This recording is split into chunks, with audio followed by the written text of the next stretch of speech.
오늘 우리에게 주신 말씀 마가복음 13장 14절부터 27절까지 말씀입니다. 마가복음 13장 14절부터 27절.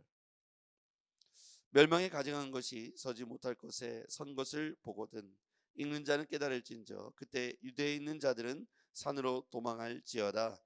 지붕 위에 있는 자는 내려가지도 말고 집에 있는 무엇을 가지고 들어가지도 말며 밭에 있는 자는 겉옷을 가지러 뒤로 들어가지 말지어다.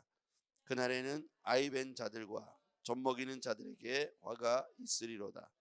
이 일이 겨울에 일어나지 않도록 기도하라. 이는 그날들이 환난의 날이 되겠습니다. 하나님께서 창조하신 시초부터 지금까지 이런 환난이 없었고 후에도 없으리라. 만일 주께서 그 날들을 감하지 아니하셨더라면 모든 육체가 구원을 얻지 못할 것이거늘 자기가 택하신 자들을 위하여 그날을 감하셨느니라. 그때 어떤 사람이 너에게 말하되 보라 그리스도가 여기 있다 보라 저기 있다 하여도 믿지 말라. 거짓 그리스도들과 거짓 선지자들이 일어나서 이적과 기사를 행하여 할 수만 있으면 택하신 자들을 미혹하려 하리라. 너희는 삼가라. 내가 모든 일을 너희에게 미리 말하였노라. 그때에 환난 후 해가 어두워지며 달이 빛을 내지 아니하며 별들이 하늘에서 떨어지며 하늘에 있는 권능들이 흔들리리라. 그때 인자가 구름을 타고 큰 권능과 영광으로 오는 것을 사람들이 보리라. 또 그때에 그가 천사들을 보내어 자기가 택하신 자들을 땅 끝으로부터 하늘 끝까지 사방에서 모으리라. 아멘. 14절 말씀을 함께 다시 보시죠. 멸망에 가증한 것이 서지 못할 것에 선 것을 보거든. 멸망에 가증한 것은 우상을 말하는 것이죠. 멸망에 가증한 것, 우상들이 서지 못할 것에 서거든. 서지 못할 것은 주의 성전이죠. 자, 이렇게 우상들이 성전에 세워지는 일들이 일어난다면 그게 말세의 징조다. 그때가 되면 너희들은 유대에 있는 자들은 산으로 빨리 도망하라. 그게 말세의 징조다. 이런 사건이 예수님이 십자가에 못 박히시기 전 주전 167년도에 있었습니다. 이런 사건이 있었는데요. 이 사건은 셀루코스가의 안디오코스라고 하는 안디오코스 4세가 헬레니즘, 그러니까 로마의 어떤 그런 헬레니즘을 강조하면서 유대 공동체를 핍박했습니다. 그래서 유대인들이 극렬하게 저항하죠. 일로 인해서 이 안티오코스 4세가 이집트를 정벌하고 돌아오는 길에 이 예루살렘 성에 있는 모든 사람들을 4만 명이나 학살하는 시간들이 있었어요. 그때 그거로 끝나지 않고 예루살렘 성전에다가 제우스 신전이라고 부르기 시작했어요. 그리고 그것으로 끝나지 않고 부정한 짐승, 유대의 가장 부정한 짐승을 여겼던 돼지를 그 앞에서 제사를 지내요. 제우스 신전이라고 부르고 제사를 지내고 그리고 토라를 그 앞에서 불살랐어요. 그러니까 한마디로 말하면 유대 공동체의 가장 핵심을 완전히 농락한 거예요. 이 사건이 지금 이 말씀이 기록되고 있는 것에 2세기 전에 일어났던 일이에요. 그러니까 이 사람들은 생생하게 이날 일들을 구전으로 들어서 알고 있는 사실입니다. 그러니까 이 내용이 14절에 나오는 내용이 멸망에 가증한 것이 서지 못할 것에 선 것을 보거든, 이 얘기가 바로 그때의 트라우마하고 연결되는 거예요. 제우스 신전이라고 성전이 불려졌을 때 여러분 생각해 보세요.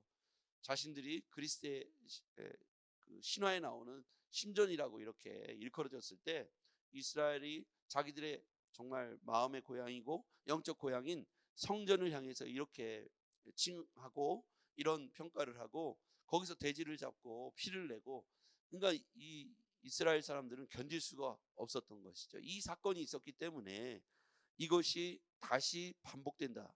어제 말씀에 보면 제자들 중에 하나가 예수님한테 이러죠. 야, 예수님, 이 성전 보시니까 어떠십니까? 이랬더니 예수님 뭐라고 했어요? 돌 위에 돌 하나도 남지 않고 회파되어 없어질 것이다. 이렇게 말씀하셨죠. 그 얘기하고 이어지는 얘기예요. 멸망의 때가 언제입니까? 그랬더니 멸망에 가증한 것이 세워지고 서지 못할 것에 세워지는 그때가 바로 그때다. 그러니까 그때는 뒤도 돌아보지 말고 이것을 피하고 떠나라. 이렇게 말씀하신 거예요. 자, 산으로 도망할지어다. 15절 말씀. 지붕에 있는 자는 내려가지도 말고 집에 있는 무엇을 가지러 들어가지도 말며 밭에 있는 자는 겉옷을 가지러 뒤로 돌이키지 말지어다. 여기에서 보면 하나의 공통된 이야기가 흐르는데요. 뒤를 돌아보지 말라는 거예요. 뒤를 돌아보지 말라. 왜냐하면 이미 멸망에 가증한 것, 그러니까 우상단지나 적그리스도가 성전 가운데 점령을 했고 세워졌다면 그때는 말세, 즉 하나님의 심판이 되었고 주의 재림이 가까웠으니 뒤도 돌아보지 말고 그 자리를 떠나라는 것이죠.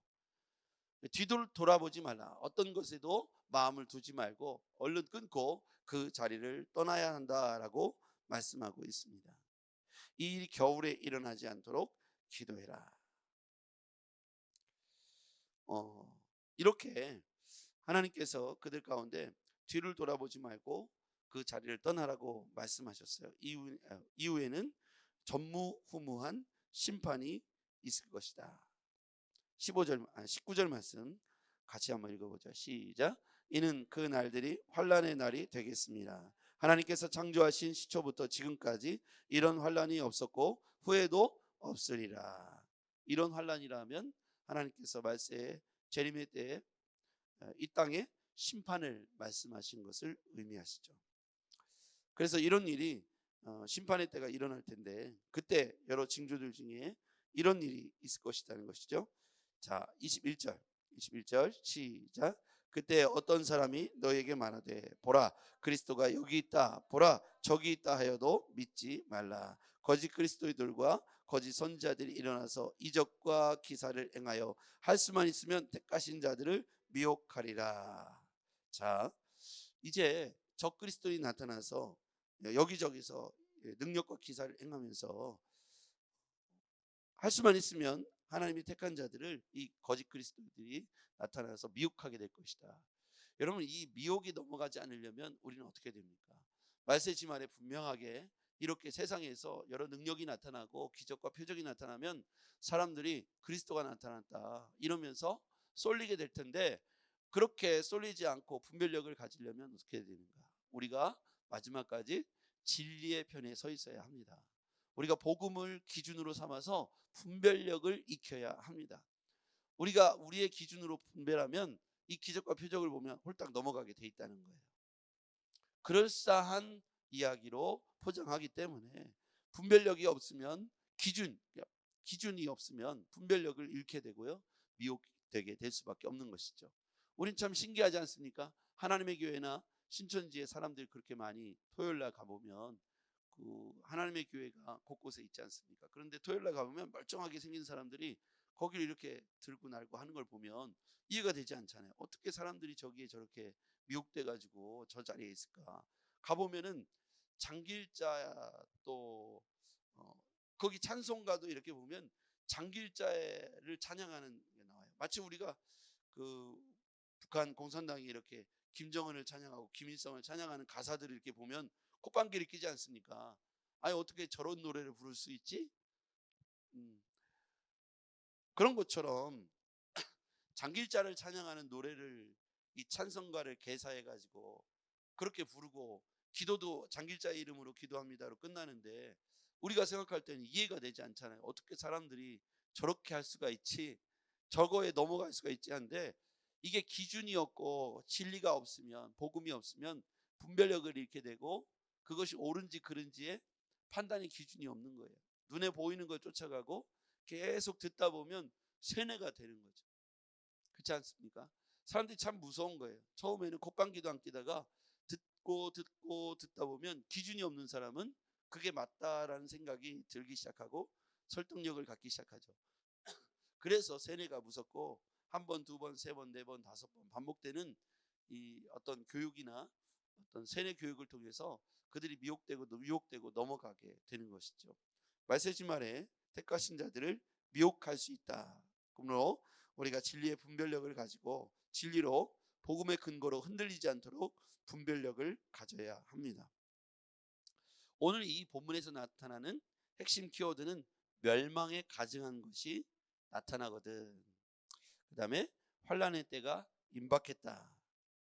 그리고 미혹되지 않도록 주의하라는 말씀. 이 세 가지가 오늘 우리에게 주시는 키워드입니다.